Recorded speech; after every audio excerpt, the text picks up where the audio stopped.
along. Hey, let's go to another part of Texas. Oh, another part of Texas. Let's go to Texas. We were in Salt Lake City. Now we're going to go across to Texas. And Andrea, I think you're there, and I'm going to bring on Andrea right now. I've barely met. I'm not really. Everyone thinks we know everybody. Hey, Andrea, good to see you. How are you? Good to see you too. I'm great. How are you guys? Well, thank you. Awesome. And you are in Texas now. What part of Texas are we talking about here? Are we in? So I'm actually in Katy, Texas, which is about 30 minutes from Houston. 30 from Houston. Okay, got it. Okay, great. Well, listen, thank you so much for joining us. We appreciate that. Yeah. And hey, it's you guys are getting some storms down there, I think, right? Are you not? We are. We're in the middle of some storms. That's right. Okay, so our best thoughts and wishes are for everybody's safety down there. Okay, thank you. So I'm gonna pass you on to Stephen, and thank you for being here. Hi, Stephen. How you doing? Thank you so much for doing this. So yeah, I'm so honored to be here. Heard great things about you. Oh, all I'm doing is responding to what you asked me. So this is not my show or Peter's show. It's our show. It's everyone's show who wants to come on, because your questions inspire insights that are shared with others. So we break the show up into all little packets of 15 seconds and 2-minute videos and guest show. We just distribute it everywhere, because what you're asking is the courageous version of what everyone is sitting hoping someone else will speak up about. So it's to your honor that this show exists. Good point. I love that. I love what you do. Thanks for doing it. Thanks, beautiful. I appreciate it. So my question is, I've been feeling like I have a strong calling, I don't know why, to build communities, to give others the courage to be themselves. I've already formed 3 separate communities. One is 6 years old, and I do this all from the bottom of my heart. It's not for income, it's just a passion project.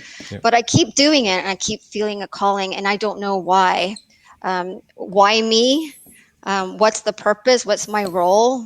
And why do I keep forming these communities? Does it matter? I'm gonna go all the way back to 2, which is a long time ago for me. Why do you need to know? That's a great question. I guess. I know I'm supposed to give the answers, but why do you need to know? And why are you really asking me this question? If it's your calling and you're creating community, and human beings are herd animals and we love to cluster, why are you asking me? What are you actually asking me? And I'll help you find it, but I want you to see if you can find it first. Why are you asking me this question? If it's your calling. So tell me what a calling is. Define what a calling is first. And let's do this. When you say it's a calling, what does a calling mean in Andrea's world? What does that mean? Don't tell me what you do. Tell me what it means to you, please. A calling to me is actually feels, not is, feels like I am letting go and letting a higher power or my soul come alive and lead the way of where I'm supposed to be, what I'm supposed to do, so I can live to my fullest potential. Okay. And what's a community mean? A safe space. A place where people, like-minded hearts connect. Last week we talked, I can't remember which guest took us there, but last week we talked about feeling, because to me, a feeling is a commitment. Most people think of feeling. So if you think of the feeling of love, for example, and you fall in love and you have a family and all of the stuff and all the good stuff and all the super challenges. I don't have kids, but it must be an amazing commitment. When you actually have a feeling of love, it's actually a commitment.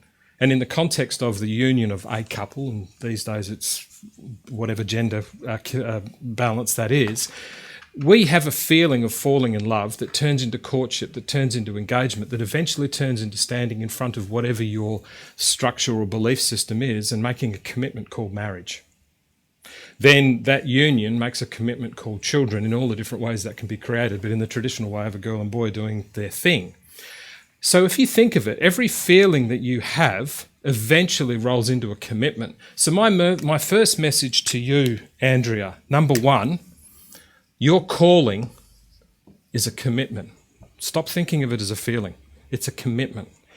Then, number 2, we'll talk about safe space. Number 3, like-minded. Your commitment to your calling is one of the biggest challenges every human being on the planet has. So they go looking for safe places that someone else can be an example of the commitment of what they believe to be true for themselves. And then they surround themselves. What was the very first thing in eulogy living? Surround yourself with great people. Soul Shifters is a group of like-minded people that you're now involved in, creating a safe space led by the commitment of Steve to shift your life. So the very first thing that you need to do, your calling needs to go from being a feeling you have, Andrea, to a commitment as to why you breathe. Because if your mind switches off, which is, Peter loves this one, if your mind switches off, you're in a coma. If your heart switches off, you're in a coffin. So commitment is your heartfelt calling that you are absolutely rock solid on. So your question to me, from my point of view, and there's a number of ways we could go on this, but down the core of it, to get real clarity, confidence and creativity, which is always the 3 structures I work to, your number one clarity. You don't need to know whether you've got a calling because you keep doing it. You said 3 or 6 communities you've built. You just need to accept the commitment to your calling. And from this call onward, my gift, Peter's gift, the Desadie Angels gift, the Soul Shifter's gift to you is from this moment forward, right now, your commitment is to your calling. Your feeling about it is over. Feel that. Stephen, I had to jump in for 2 seconds because Please. Andrea, let me share something with you, Andrea, and I hope this resonates with you because I feel you when you first said that. Like, long story short, very long story short, I have the exact same feeling about why I'm supposed to kind of communicate. I always think to myself, why is it me? Why am I bothered by that? My empathy level is so off the charts with things that bother me in the world in general. And I always say the same question. Why is that? Why you, Peter? Why is that given to me? Why do I have to carry that around? Sometimes I feel almost like, why am I carrying this around with me? Why is that idea in my head? You know, the idea of a philanthropy channel, which I wanted to create a broadcast network. I spent a lot of time and money building this concept. And I was thinking, why not Oprah? Oprah, why aren't you doing that? You go do it. And if she did it, it'd be done in a second. Why is that idea in my head? So right. Stephen, I so resonate with Andrea because I think a lot of people feel a calling, and I understand what you mean by that. And sometimes it feels almost like a burden. It's almost like, why is that on my plate? Andrea, I so relate to what you just said. I hope other people can do that. Yeah, and Andrea, I appreciate Peter coming in and making that mention because from my point of view, your job on the planet, and this is said to every single person who is watching this now and will watch some cut of this in all the different ways it'll come out, your job on this planet is to have an impact on someone else, period. And the only way you can impact on someone else is by impacting and identifying the entity of who you are. Your entity creates your destiny, and your destiny is the impact of others. Because there is no monuments to people who are hermits. The critics of the world criticize those that are out shaping it. So if we're down on the board again, because I want to do a little bit of an ABC on this for you, which is give you the confidence, and we're going to do the confidence and the creativity bit almost at the same time. We've agreed, I hope so, we've agreed that your commitment to the calling is now finite. You are committed to your calling. And then that's the second thing you identified, is you want people to have a safe place. A safe place from what is my question to you right now as we finish this off. A safe place from what? That you're committed to. A safe place from what, Andrea? From judgment. Which is opinion. What else? From hatred. Which is opinion. What else?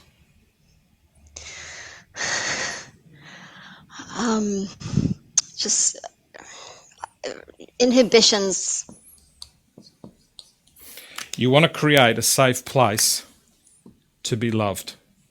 a soulful, safe place that people can be loved, because love will actually overcome opinion. So I get all of those words. I'm not being dismissive of them, and those words need to be in the content and the sharing and the language that you use, absolutely.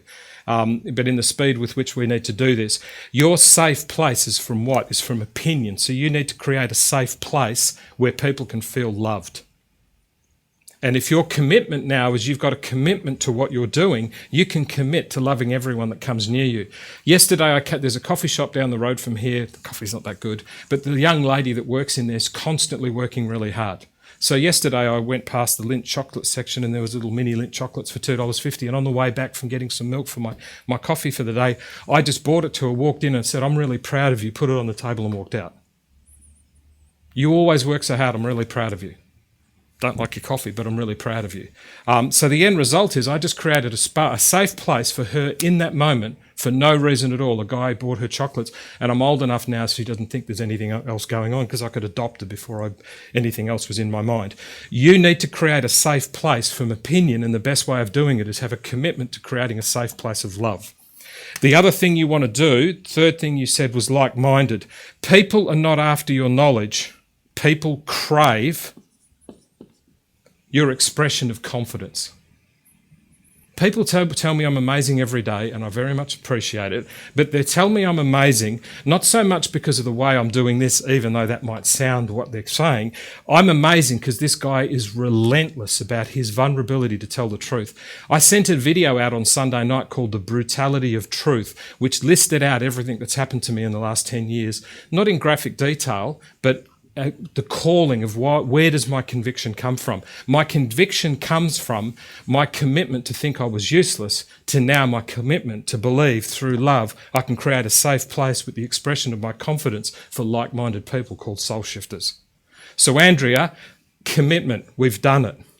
Stay close to me and you won't lose it. Number 2, your safe place needs to be a safe place of the expression of loving the fact that people judge you and walking past it. Loving the fact that people have an opinion but walk past it. Go and give chocolates to the soul of strangers.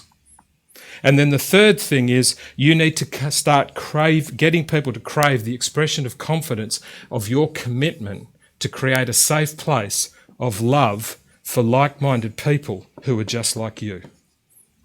Peter? Wow. Yeah, just let that sink in for a second. And Andrea, the angels will cut this out and it will come as a separate section of the video, so you can go through this by yourself. And you can also, inside of Soul Shifters, ask me whatever you like about trying to get this done. Because here's the thing, every single one in Soul Shifters gets this. Every one of them. That's why they're in there.